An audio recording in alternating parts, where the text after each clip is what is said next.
Et on voit d'un côté, si vous voulez, je ne sais pas si vous avez eu le malheur de tomber par hasard sur la chaîne LCI, qui est une chaîne de propagande ukrainienne, mais avec un niveau qui est juste assez étonnant, avec des gens qui se trompent tout le temps, et puis qui n'ont même pas les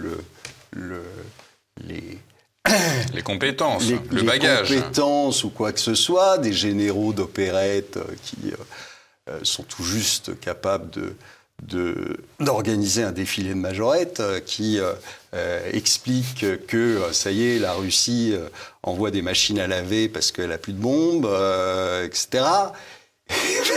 Je veux dire, mais ça passe, tout passe, et on continue comme ça, alors que si on était dans un pays sérieux, l'Arcom aurait retiré le droit d'émettre à LCI depuis bien longtemps. Bah non, aujourd'hui, on est dans une société qui part totalement en vrille. Il y a des attaques tous les jours, il y a attaques de commissariat encore, on est dans une insécurité la plus totale, on n'a plus aucun service public qui marche, l'éducation ça marche plus, la santé ça marche plus, etc. Le tout avec un taux de prélèvement obligatoire record. Le tout avec un taux de prélèvement obligatoire record. Et qu'est-ce que fait Macron ? Il cherche un coupable. Et le coupable le plus facile, c'est de dire c'est la faute à Poutine. Enfin, on sait très bien que c'est pas ça. L'inflation, c'est pas non plus Poutine.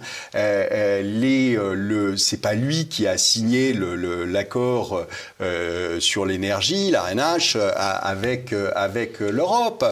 C'est pas lui qui impose de faire des obligations indexées sur l'inflation. C'est bien en interne, c'est bien Bruno Le Maire qui le fait, donc ça sert à rien de se défausser. On a l'impression que c'est dans un cours d'école. Non, monsieur, c'est pas moi, c'est lui. C'est grotesque. Tout le monde en parlait International, avant. on faisait le pays d'Europe le plus corrompu. Ouais. C'est un pays qui est totalement corrompu. C'est encore pire maintenant que ça ne l'était avant.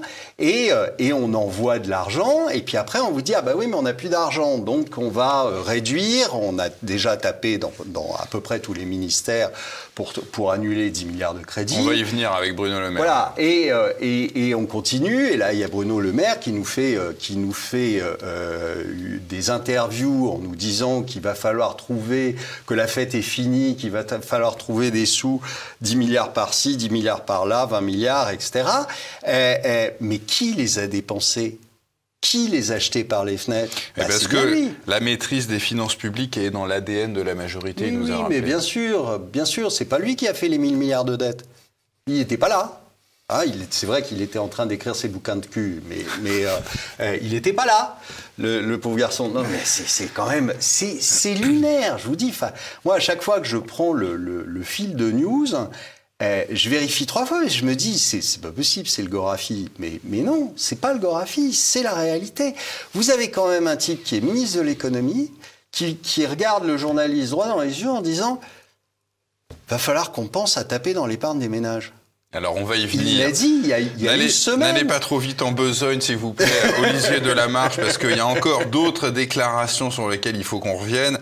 On n'a plus d'industrie, et on risque pas d'en avoir. C'est pour la bonne et simple raison que vous ne pouvez pas, quand vous avez une telle disparité de coûts de l'énergie, et en France, on paye une énergie très cher. C'est pour ça d'ailleurs que les dernières statistiques, que curieusement Bruno Le Maire ne commente pas trop, c'est assez curieux, pourtant c'est un chiffre assez impressionnant, nous sommes au plus haut niveau de faillite sur les PME, les petites et moyennes entreprises, nous sommes sur le plus haut niveau de faillite qui avait baissé un petit peu au moment du Covid. Pourquoi ? Il s'en était évidemment vanté, tout simplement parce que tout était bloqué. Donc même aussi les faillites étaient bloquées. Et donc, oui, les tribunaux de commerce ne fonctionnaient plus. Donc il y avait plus en effet de faillite, sauf que ça n'a été que repoussé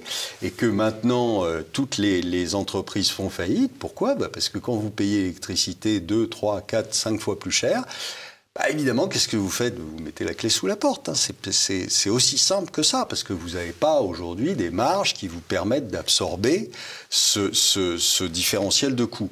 Donc, qu'est-ce que vous faites? Bah, si vous êtes une petite entreprise ou une moyenne entreprise, vous fermez. Alors, vous faites faillite. Ou si vous êtes un petit peu plus gros et que vous en avez la possibilité, eh bien, vous vous expatriez. Et ceux qui sont aujourd'hui en train de se réindustrialiser, c'est qui? C'est les Américains. Hein?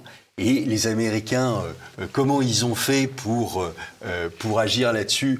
Bah, à votre avis, qui a fait péter Nord Stream? C'est les Américains. Notre ministre de l'économie et des finances, malheureusement, le romancier de Bercy, il est le ministre le plus apprécié du gouvernement selon le dernier sondage Ipsos, avec 35% d'opinion favorable. Ça vous embouche un coin quand même ou... L'expression est mal choisie. Je vous laisse.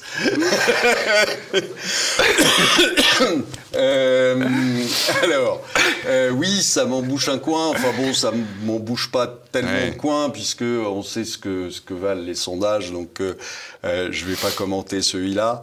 Il est numéro 2 du gouvernement, il est à 35%. Si c'est vrai, c'est-à-dire que si ce sondage reflète la réalité, bah, je pense que le pays est foutu, parce que ça veut dire que si vous avez 35% des Français qui pensent que Bruno Le Maire est un bon ministre de l'économie, faut foutre le camp. Alors moi, je l'ai déjà fait, hein, mais vous pouvez faire votre sac ce soir. Hein.